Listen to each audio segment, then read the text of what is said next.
वो बाड़ी जैसी जगह में जयपुर में भी नहीं मिलती है। तो बाद में पता लगा कि निवृत्ति की देन है। ये प्लास्टिक को निवृत्त करना चाहता है। निवृत्त का मतलब भगाना चाहता है, तो प्लास्टिक को भगाना चाहता है।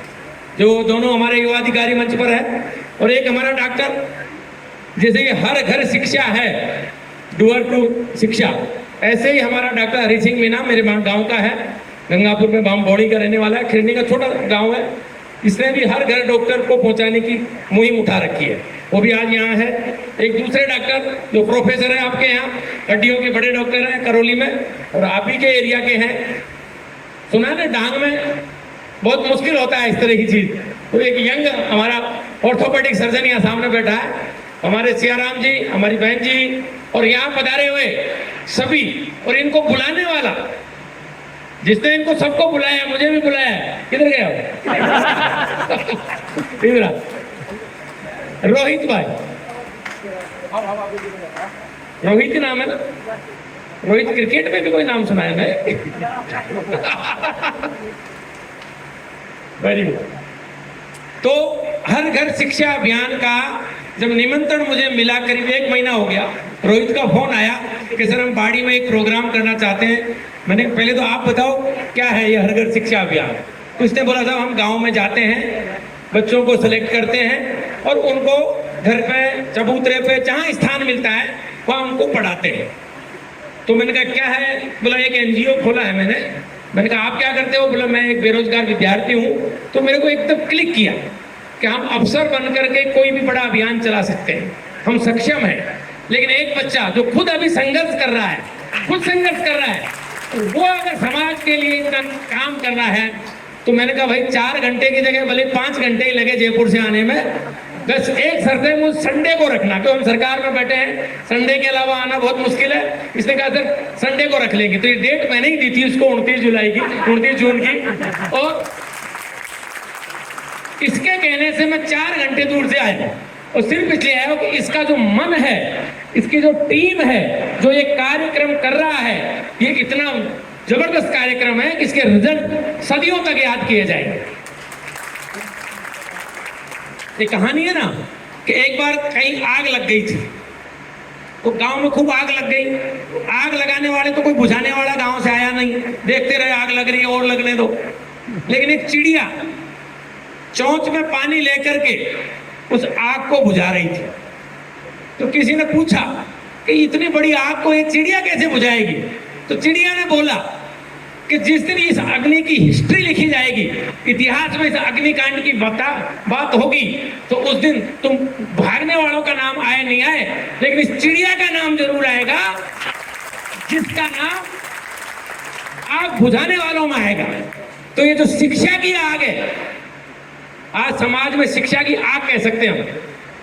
शिक्षा की आग को बुझाने के लिए, या शिक्षा की उसको प्यास को बढ़ाने के लिए जो रोहित का प्रयास है, हर घर शिक्षा अभियान के ये जो टी-शर्ट पहने हुए हमारे प्यारे नौजवान साथियों का प्रयास है, कि हमेशा के लिए इतिहास में लिखा जाएगा कि धौलपुर में शिक्षा की अलग जगाने के लिए इनका भी बहुत बड़ा योगदान रहा है। मैं पिछले 3 घंटे से इस प्रोग्राम को देख रहा हूँ, मुझे बहुत ही अच्छा लग रहा है। और मैं कहना चाहूंगा कि जिस तरीके से तू छोटे से गांव से बिलोंग करता है, पता नहीं तेरे गांव में तो कितने घर है, पता कितने घर है तेरे गांव में? तू 500 घरों के गांव का है। मेरे गांव में कितने घर है? 117। यानी कि 100 घरों के गांव में मैं पैदा हुआ। और मैं, हमारे दोनों अधिकारी जिस तरीके से दोनों ही गांव के हैं, मैंने अभी सुमित को भी पूछा, बोला था मेरा भी सीकर जिले में छोटा सा गांव है। रेवती ने भी कहा कि मैं नासिक से जब जाते हैं शिरडी बाबा के यहाँ, तो मैंने कहा मैं वहाँ IRS था 93 में, 1993 में मैं IRS कस्टम्स की नौकरी में था। नासिक में मैं 2 महीने रहा हूँ, तो आइडिया है उस टोपोग्राफी का वो कहाँ गाँव। तो ये दोनों ऑफिसर गाँव के, मैं और भी छोटे गाँव का। तो ये जो बच्चे गाँव से आए हैं, एक तो ये नहीं समझे कि ये कुछ नहीं कर रहे, ये बच्चे भी IAS बन सकते हैं। अगर ये बच्चे अगर ये ठान लें तो ये IAS बन सकते हैं। मैं एक छोटी सी अपना लाइफ का अनुभव बता रहा हूँ। 2002 में, मैं इन बच्चों के लिए कहना चाह रहा हूँ, 2002 में मैं कलेक्टर झुंझुनू था। और मैं वहाँ एज कलेक्टर, जैसे ये दोनों अधिकारी इस प्रोग्राम में आए हैं, एज कलेक्टर शिक्षा विभाग के स्कूलों के जितने भी प्रोग्राम होते हैं उन प्रोग्राम में मैं जरूर जाता था। और प्राइवेट स्कूल बहुत है झुंझुनू जिले में, तो प्राइवेट स्कूलों के प्रोग्राम में मैं हर बार जाता था और प्राइवेट स्कूल वाले मालिक को कहता था कि यार तेरे प्रोग्राम में एज कलेक्टर तो आ जाऊंगा, लेकिन एक शर्त होगी। बोले साहब क्या शर्त होगी? मैंने कहा यार मैं फीस लूंगा, जाने की फीस लूंगा। तो एकदम वो चौंकते थे, शुरू में 2-4 बार चौंके कि सर जाने की फीस लोगे? मैंने क्या लोगे सर हमें बता दो। मैं अपने भाषण में बोलूंगा, देगा कि नहीं देगा? कि पता नहीं सर क्या लोगे। मैं लूंगा ऐसी चीज जो तू दे सकता है, ऐसी चीज नहीं लूंगा जो तू नहीं दे सकता है, लेकिन देना पड़ेगा। बोले सर आइडिया दो। मैं आइडिया कुछ ऐसा ही होगा कि स्कूल के बच्चे बढ़ेंगे। प्राइवेट स्कूल के बच्चे वाले को अगर ये पता लग जाए बच्चे बढ़ेंगे तो वो तुरंत हाँ कर देता था। पहली बार मैं जब स्कूल में गया, अल्सीसर एक ब्लॉक है, वहाँ करीब 1000 की संख्या में उनका वार्षिक उत्सव समारोह चल रहा था। जो आजकल तो मैडम बैठी है, हर साल वार्षिक उत्सव आप सरकारी स्कूलों में भी करते थे। 25 साल पहले ये प्राइवेट वाले करते थे, सरकारी बहुत कम करते थे। तो प्राइवेट स्कूल के प्रोग्राम में मैं गया तो मैं जब उद्बोधन दे रहा था कि गांव के बच्चे भी आईएएस बन सकते हैं, तो एक लड़की को इसी तरीके से, जिस तरीके से ये जो आपने पुरस्कार दिलाया ना, कक्षा 10 में एक लड़की फर्स्ट आई थी जिले में, उसको मैंने पुरस्कार दिया। पुरस्कार लेके वो सामने बैठ गई। सामने बैठने के बाद वो अपनी दादी और नानी के साथ आई थी, मम्मी पापा तो थे ही।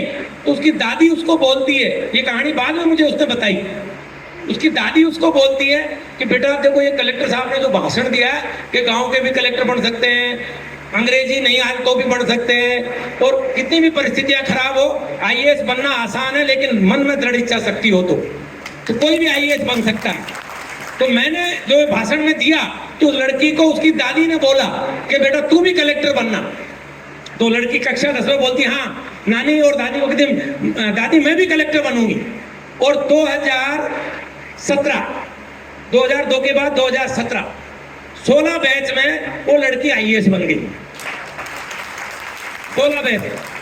उस लड़के का नाम है डॉक्टर मंजू चौधरी, जो अभी गंगानगर में कलेक्टर है, डॉक्टर मंजू। अब मुझे कैसे पता चला? 17 जैसे अभी निवृत्ति करा था, इनको भी मैं ओटीएस में एक क्लास में गया था, उसके यहाँ में ओटीएस में हमारा डिनर जो होता है डायरेक्टर का, उसमें जब मैं गया तो परिचय दिया तो वो पहचानती भी नहीं थी कौन है कुंजी। तो परिचय दिया ये सर कौन है, ये सर। मैंने कहा मैं कुंजीलाल मीणा हूँ। तो उसने मेरे पैर छीए, तो मैंने कहा सर मुझे पहचाने? मैं कि भाई मैं तो नहीं पहचाना। उसने कहा सर मैं डॉक्टर मंजू हूँ और झुंझुनू की हूँ, आप झुंझुनू कलेक्टर थे? कहा बेटा, मैंने कहा मैं झुंझुनू कलेक्टर था। बोला सर आप अल्सीसर में कहीं गए थे? मैंने तो मैं याद तो नहीं आ रहा, पर मैं खूब जाता था प्राइवेट स्कूलों में। बोला आपने कहा था भाई कलेक्टर बनना चाहिए, ऐसे करना चाहिए, आपने झुंझुनू वाली कहानी भी सुनाई थी, झुंझुनू के लोगों ने मुझे कलेक्टर कैसे बना दिया। हाँ याद तो आ रहा है। बोला सर मैं 10वीं में आपसे पुरस्कार लिया था, और पुरस्कार लेने के बाद मैंने अपनी मम्मी दादी को कहा था कि मैं भी कलेक्टर बनूंगी। और 2017 में वो मेरे सामने, जब उसने मुझे ये सारी कहानी बताई तो मुझे लगा कि अगर रोहित बुला रहा है तो एक कलेक्टर नहीं 2 कलेक्टर धौलपुर जिले के भी कभी निकलेंगे। तो ये तुम्हारा जो प्रोग्राम है याद रहे। उसी तर्ज पे मैं बता रहा हूँ सुमित, इस साल मैं मसूरी अभी करीब अप्रैल में जाके आया हूँ। अप्रैल में राजस्थान के जो लड़के मिले, करीब 22 लड़के थे राजस्थान के, खूब आते हैं आजकल आईएएस में। तो मेरा 5 अप्रैल से 25 अप्रैल मसूरी में एडिशनल चीफ सेक्रेटरी बनने के बाद एक ट्रेनिंग आती है फेज 5, वो मैं करने चला गया था। वहाँ एक अगेन झुंझुनू का लड़का, उसका नाम प्रतीक चौधरी या मैं नाम भूल रहा हूँ, प्रवीण या प्रतीक में से एक नाम, इसी बैच का 2023-24 बैच का। वो जब राजस्थान वाले मिले तो वो आया, उसने भी मेरे सेम हिस्ट्री रिपीट की। उसने जाके कहा सर मैं झुंझुनू का हूँ, और एक कोई पब्लिक स्कूल का नाम बताया शहर का। मैंने कहा कि सर आप वहाँ आए थे एक बार हमारे वार्षिक उत्सव प्रोग्राम में। वो बहुत छोटा बच्चा था। मैंने कहा 2002 की बात है यार, वो तो मेरा बेटा भी 2002 में पहली क्लास में पढ़ते, तो पहली बच्ची तू लाया ना, मुझे वो याद आ गई। वो बच्चा कह रहा था मेरे पास आपकी फोटो है 2002 की, मैं 6 साल का था और आपने एज कलेक्टर मुझे पुरस्कार दिया था। 6 साल के बच्चे को अगेन झुंझुनू का वो चौधरी बच्चा मेरे को मसूरी में मिला, और उसने कहा साहब आपके प्रोग्राम की मेरे को फोटो है। उस फोटो को देख देख के मैं 8वीं में आया, 6 साल का बच्चे को मैंने पहली क्लास में पुरस्कार दिया होगा, किसी छोटी बच्चे को दिया था। वो 8वीं में पढ़ा, 10वीं में पढ़ा, 12वीं में पढ़ा, IIT किया। उसके मम्मी पापा उसको मेरा फोटो दिखाते रहते थे कि देखो बेटा तेरे को कलेक्टर ने 6 साल के को ये पुरस्कार दिया है, तेरे को भी कलेक्टर बनना है। तो ये मेरे को जो दोनों झुंझुनू के लड़का और लड़की की रियल स्टोरी मुझे पता लगी, तो मैंने कहा यार अब दोबारा बुढ़ापे में, अब तो अब नौकरी 3 साल की बची है, हम अपने आप को बुढ़ापे में मानते हैं नौकरी की लास्ट वाली तर्ज पे। यंग में तो खूब जाते थे, पर अब तुम बुला रहा है तो मैंने कहा जरूर जाऊंगा। इसके आने के पीछे का ये कारण है, क्योंकि अगर सीनियर अधिकारी कहीं गांव में जाता है, इस तरह के प्रोग्राम में जाता है, मोटिवेशन मिलता है, गांव के बच्चों को लगता है। क्यों हमारे जमाने में, मैं था 1980 में कक्षा 6 में, 80 का मतलब हो गया 40 और 5 45 साल।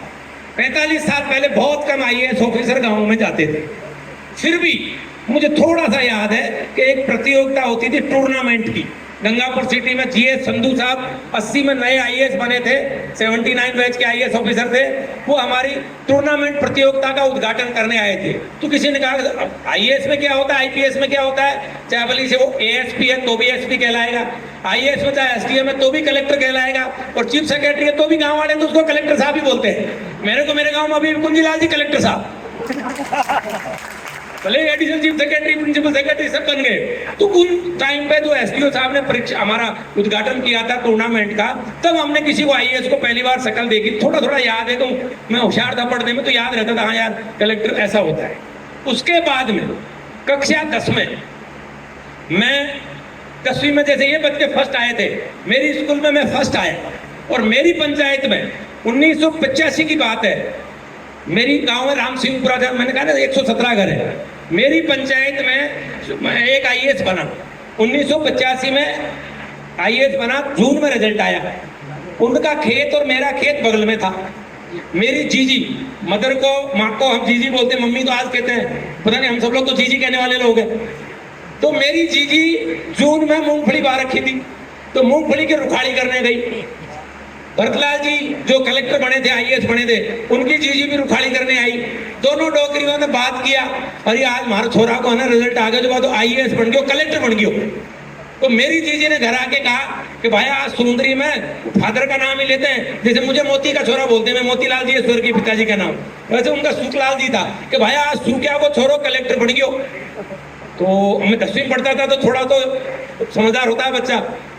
मैंने कहा हाँ जीजी मैंने भी सुनी जी, पर मैंने कहा जीजी बाकी परसेंटेज मौसू कम थी, उनका कक्षा 10 में 3rd डिवीजन था और मेरा फर्स्ट था। तो मैंने कहा जीजी मैं फर्स्ट डिवीजन हुआ हूँ, मैं भी एक दिन कलेक्टर बनूंगा। ये 1985 में पहली बार दिमाग में कलेक्टरी कहाँ से आई, 1985 में।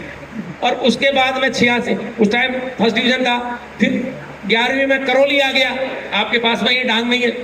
करौली पढ़ने जब आया तो करौली में 86 में बहुत 70% बनी। आजकल तो 90-95 से शुरुआत होती है, हमारे टाइम पे 60% तो 10वीं में बनी मेरी, 70% बनी मेरी 11वीं में। और 11वीं में जो 70% बनी तो जिले का मैं टॉपर था। सवाई माधोपुर करौली एक ही जिला होता था, माधोपुर जिले का 70% में 8वें में टॉपर था। और मुझे भी एक डिक्शनरी भार्गव की, पता नहीं आप लोगों ने पढ़ी होगी, मेरे जमाने के लोगों ने, भार्गव की डिक्शनरी चलती थी। आज भी मेरे पास मेरी लाइब्रेरी में करीब 5000 किताबें हैं। उन 5000 को मैं ज्यादा देखूं नहीं देखूं, लेकिन उस लाइब्रेरी में जो मेरी डिक्शनरी रखी हुई है 1986 की, कितने साल हो गए, करीब 45 साल हो गए, 40 साल हो गए।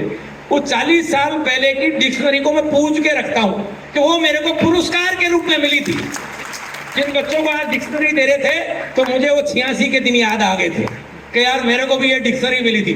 और मैं अंग्रेजी में बहुत कमजोर था भाई, अंग्रेजी मेरे को आज भी नहीं आती, और अंग्रेजी की आजकल आना बहुत जरूरी है, मैंने थोड़ी थोड़ी सीख ली, लेकिन जब पढ़ता था तब अंग्रेजी नहीं आती थी मेरे को। मैं अंग्रेजी में फेल हो गया था। फर्स्ट ईयर में मैं टॉपर था यूनिवर्सिटी का, 76, हाँ ये थोड़ी छोटी है, मेरी वाली बड़ी मिली थी। तो मैं अंग्रेजी में फेल हो गया फर्स्ट ईयर में, और वैसे टॉपर था 76%।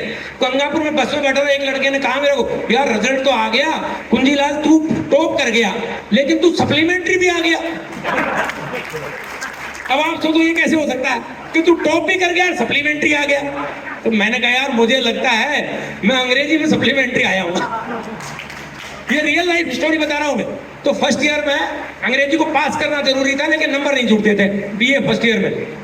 तो मेरे 76% आए 87 में फर्स्ट ईयर में, लेकिन अंग्रेजी में मेरे 32 नंबर रह गए, 33 होने चाहिए, तो मैं सप्लीमेंट्री आया। और सप्लीमेंट्री भी किस में आया, ये जो निबंध लिखा था कि what is the aim of life, जीवन का उद्देश्य क्या है, और मैंने लिख दिया my aim is in become an IAS officer. Really बता रहा हूँ, ये निबंध लिखा था, अगर वो कॉपी मुझे मिल जाए ना तो आज मैं पूजूं उसको, उस फेल वाली कॉपी को पूजूं मैं कि मैंने अंग्रेजी में एम लिखा IAS का, फेल हो गया। लेकिन दिमाग में अगर कोई बच्चा ये सोच ले, अनकॉन्शियस माइंड और कॉन्शियस माइंड दो माइंड होते हैं, अगर अनकॉन्शियस माइंड में आपके ये बैठ गया कि मुझे ये करना है,